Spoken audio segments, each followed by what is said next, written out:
How to convert WAV to MP3 in WavePad. First of all, launch the WavePad Audio Editor on your computer and make sure it is ready for use.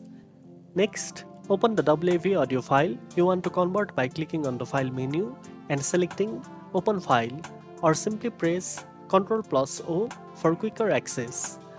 Once the WAV file is loaded into the editor, go to the File menu located in the top left corner of the screen.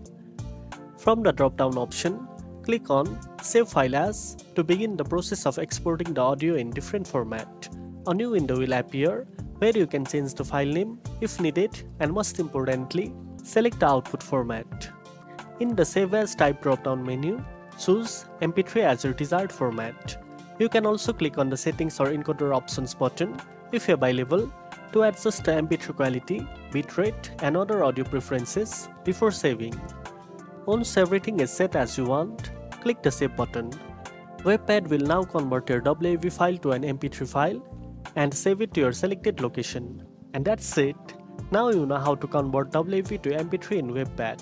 If you found this video helpful, don't forget to like, share, and subscribe for more tech tips. Thanks for watching, and I'll see you in the next one.